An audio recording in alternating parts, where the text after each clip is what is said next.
السلام علیکم ورحمۃ اللہ وبرکاتہ۔ یہ مائک نہیں ہے یہاں پر۔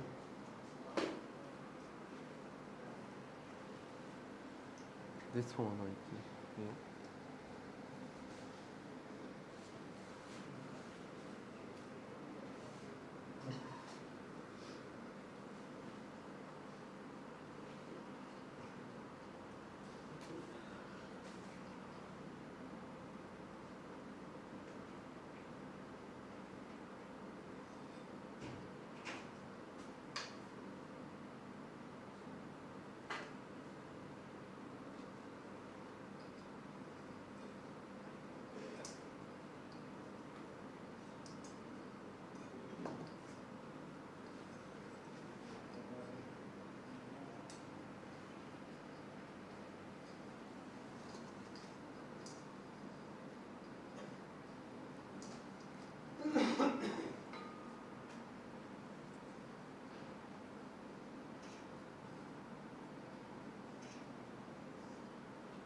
آن ہے، ادھر سے آن کرنا پڑے گا۔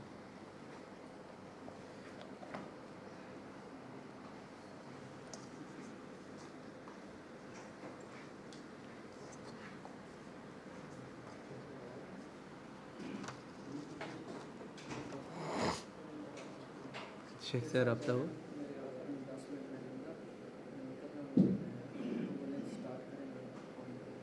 ٹھیک، ہاں سب کچھ۔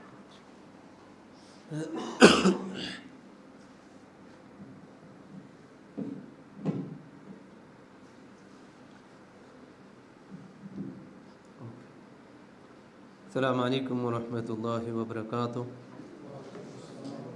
الحمد للہ رب العالمین والعاقبۃ للمتقین والصلاة والسلام علی اشرف الانبیاء وخاتم المرسلین نبینا محمد صلی اللہ علیہ وسلم وعلی آلہ واصحابہ اجمعین۔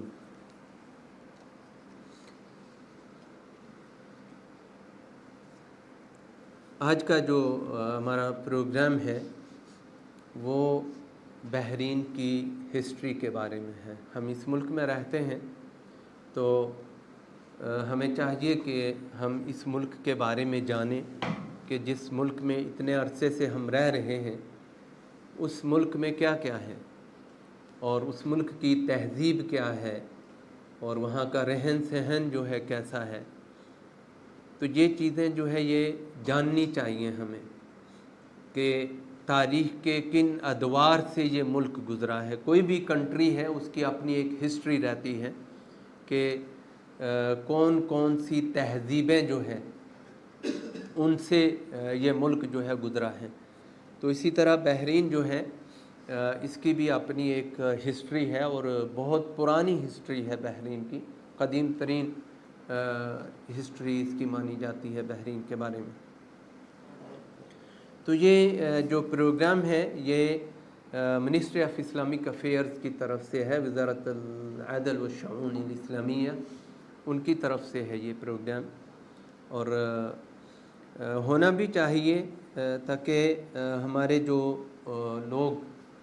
باہر کے ملکوں سے ہم یہاں آتے ہیں تو ہمیں بھی اس ملک کی تہذیب اور اس کی تاریخ اور ان کے تمدن کے بارے میں پتہ چل سکے کہ کیا ہے، اور کس طرح یہاں رہنا چاہیے،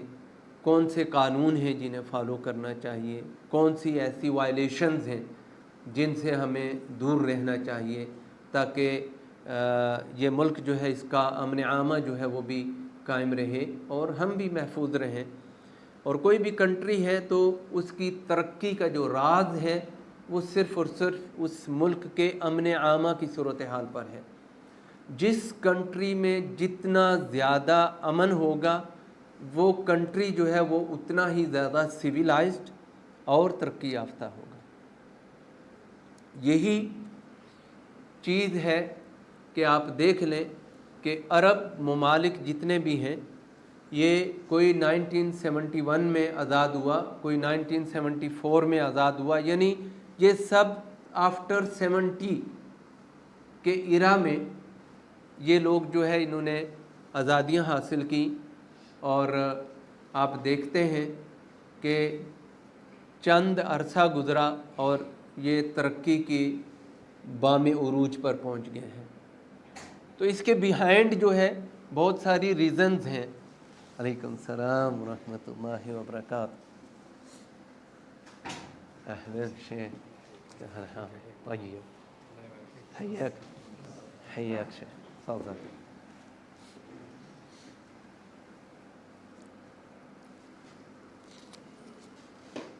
شروع کر سکتے ہیں۔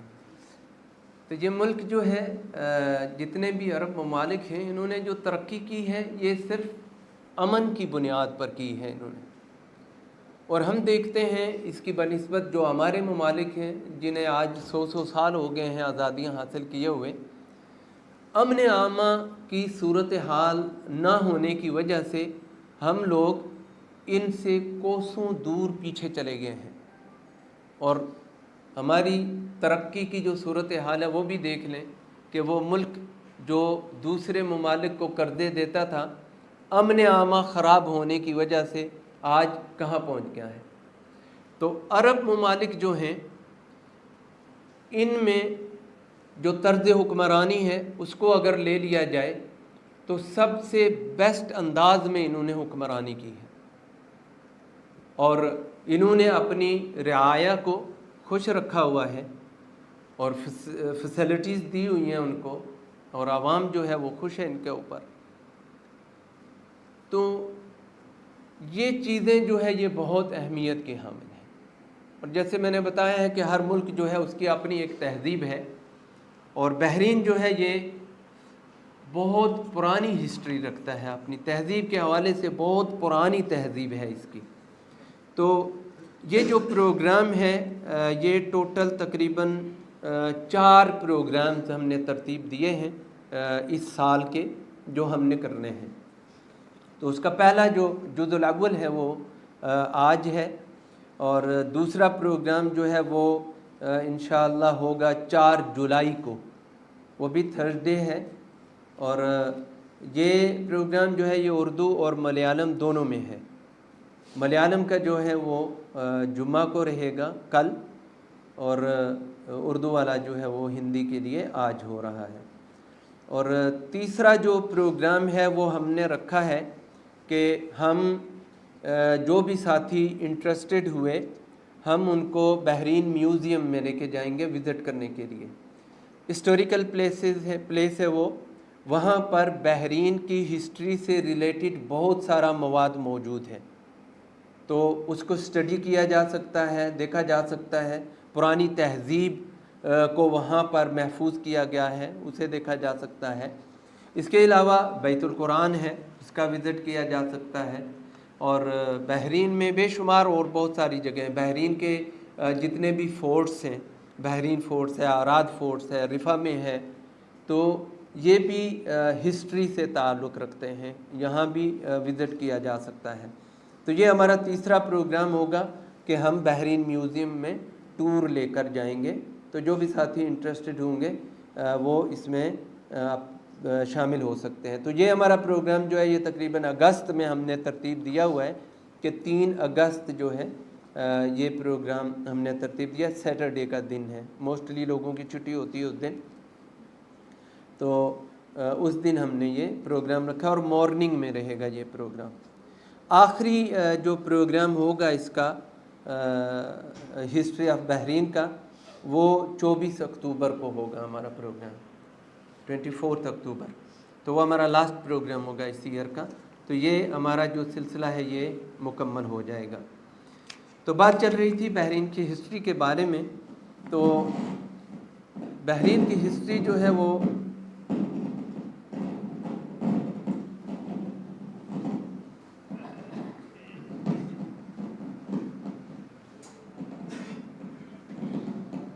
کافی پرانی تاریخ ہے، بحرین کی بہت پرانی تہذیب ہے۔